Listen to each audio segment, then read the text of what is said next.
It's a gloomy day in a quiet corner of the American West. Carter, a farmer and former soldier, and his wife Mara are making up after a heated argument. Nearby, their son clutches a red balloon while happily playing with the family's dog on the front lawn. Carter takes a sip of his beer, watching the scene unfold until his son suddenly stumbles over a piece of metal debris. The boy quickly gets back on his feet, but Mara becomes concerned. She reminds Carter that he needs to clean up the field, but the man appears to be quite relaxed about it. It's something he's been putting off for a while. The opening scene closes as the red balloon floats into the sky, and the next thing we see is the little boy's gravestone. Next, we're introduced to a little girl named Isabel. She's often referred to as Bird, a nickname her parents used, but she doesn't like it when others call her that since they passed away. Isabel always carries the old camera that once belonged to her parents. Taking pictures and hiding behind that camera helps her feel safe. To honor her parents' memory, her aunt's boyfriend Roger has brought her to the cemetery. Let's go wish your parents a happy anniversary, okay, Bird? Don't call me that. While spending time with her parents, Isabel notices a small funeral happening nearby in the cemetery. The only people there are a middle-aged woman, her bodyguard, and the funeral chaplain. Suddenly, the peaceful scene shatters when a gunshot rings out. The chaplain is hit and collapses to his knees. The woman is left shell-shocked on the spot, and before her bodyguard can react, he meets the same fate. From the woods emerges a tall, frightening hitman, wearing a long black coat and a mask that reminds us of one particular artist who always mistakes silence for depth and weirdness for wisdom. Slowly approaching his main target, he removes his mask and enjoys the woman's desperate pleas. Take a good look. You only get one. I don't know you. But you know my employer. You know you don't challenge a man in his position. We could talk about this. We could make some kind of a deal. I've shown you my face, so you're already dead.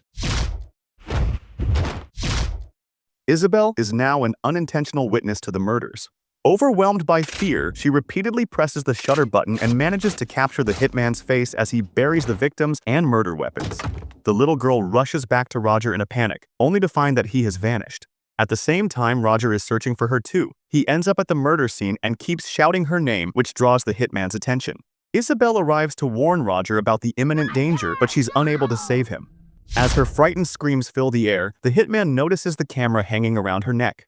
True to his no-witness policy, he decides she must be eliminated as well, paying no mind that she's just a helpless, innocent kid. Terrified and in need of help, Isabel finds her way to Carter's house. He's consumed by self-blame after his son's death, thinking that if he had cleaned up the field that day, his child would still be breathing. He's nearly finished writing a sad letter to his estranged wife when Isabel's frantic screams reach him. Carter rushes to open the door and approaches her for help. However, before he can ask what's wrong, the hitman shoots him in the leg out of nowhere. He wastes no time and hustles the girl into the safety of his house, quickly picks up 2 shot shells and rushes upstairs. As soon as the hitman kicks the door open, Carter fires in a split second, hitting his target square in the gut. Carter and Isabel are up on the top floor. Carter's foot's bleeding and the hitman's taken some buckshot as well. He's stuck behind cover, firing through the furniture but not hitting anything. Give it up, mister! That 45 ain't gonna cut a hole through me, you know it. Not with that condom it's wearing. When Carter quickly recognizes the hitman's firearm, the latter realizes he's not up against an amateur.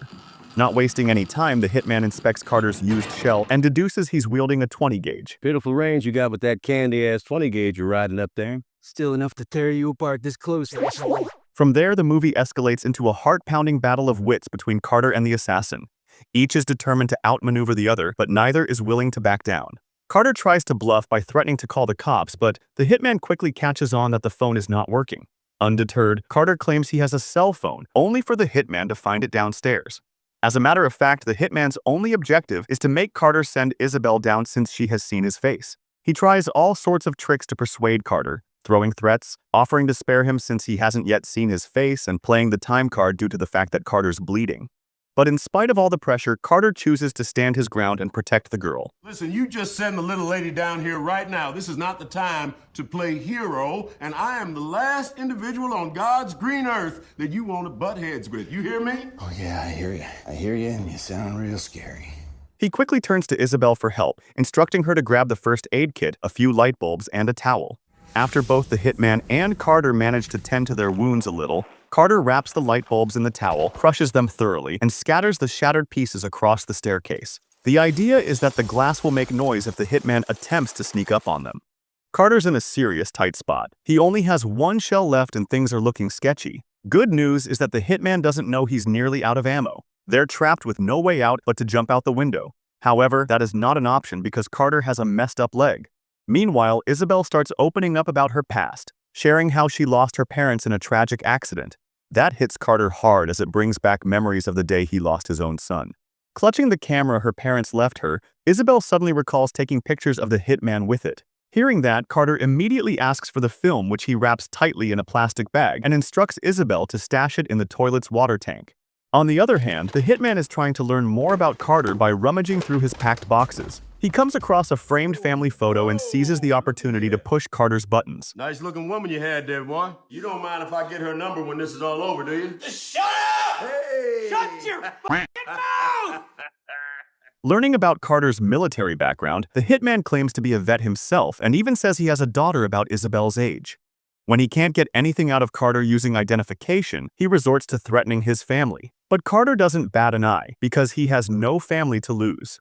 The psychological duel between them reaches its climax when the hitman threatens to set the whole house on fire. Now, I wouldn't bet on you lasting too long with that buckshot in your gut. And by my standards, this ain't nothing but a flesh wound. And well, mine's a flesh wound by anybody's standards, so we'll just see who drops first. Well, I got a feeling that that's gonna be you once I burn this motherfucker to the ground. What you got to say to that? That's when Carter drops the bombshell, revealing he has the film tying the hitman to the cemetery murders sealed in a Ziploc bag underwater. So even if the house goes up in flames, it won't erase the evidence and the police will still find it.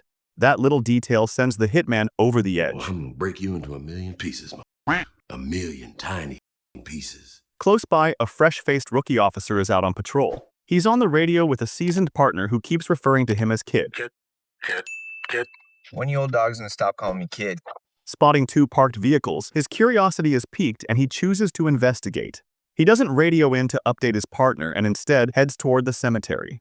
There he stumbles upon the unfinished service, which confuses him even more.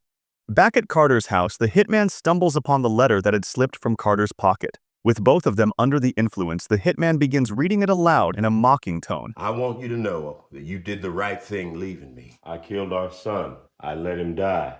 I hope one day you find it in your heart to forgive me. I'm so sorry I was so weak. Carter. As the hitman cracks up like a maniac, Carter's traumatic memories come flooding back. He flashes back to the moment when the boulder he was supposed to move ended up taking his child's life, leaving him mentally defeated by his unwelcome guest. The hitman soon realizes that the letter reads more like a suicide note. Don't let this little fiasco with the kid ruin your whole afternoon. Go ahead, act like the two of us ain't even here and blow your goddamn brains out. Carter had been ready to end his life right up until Isabel's frantic cries for help gave him a reason to stay. He couldn't save his own child and probably now feels paternal instincts toward Isabel. He makes a solid promise to keep her safe from that psycho killer.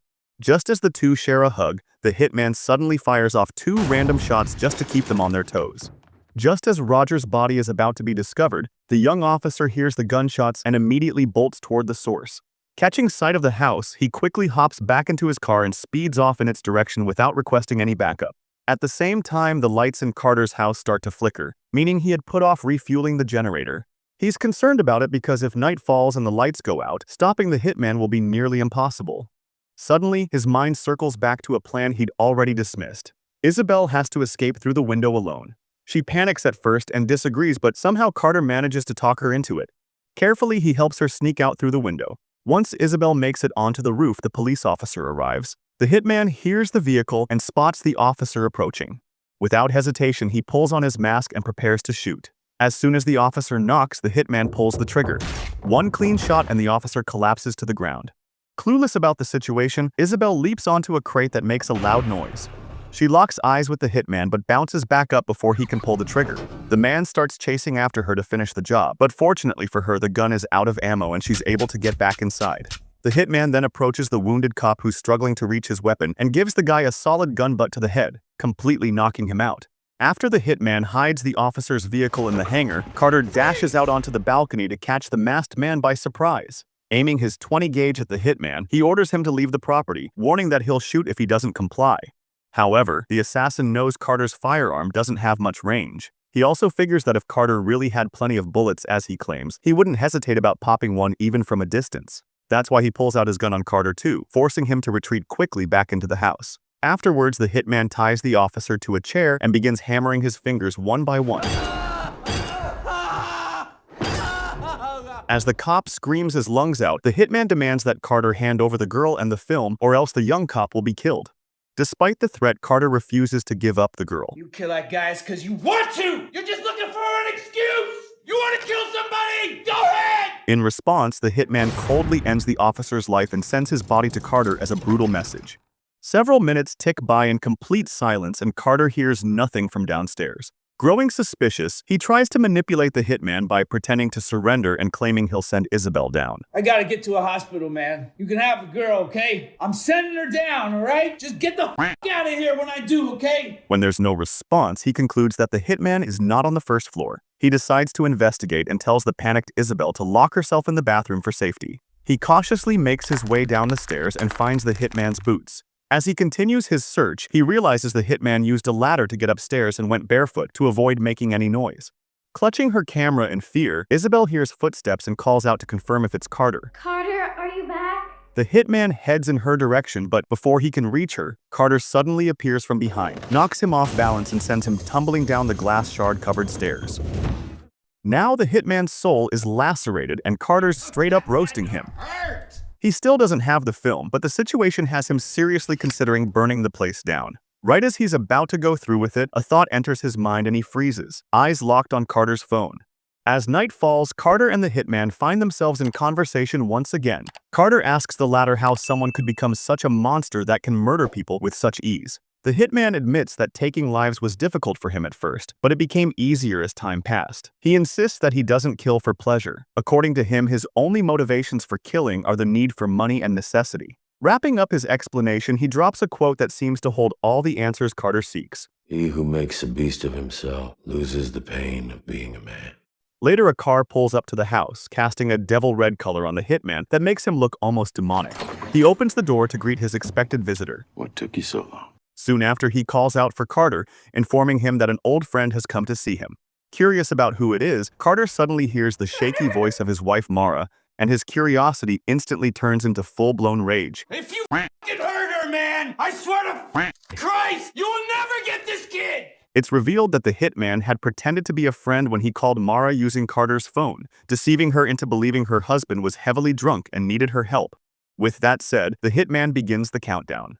Mara's life is in danger unless Carter hands over both Isabel and the film. After giving it some thought, Carter grabs the terrified little girl who's crying out for her life. Please, you promise. In an unexpected move, he gives her his shotgun, instructing her to just shoot if the hitman tries coming upstairs.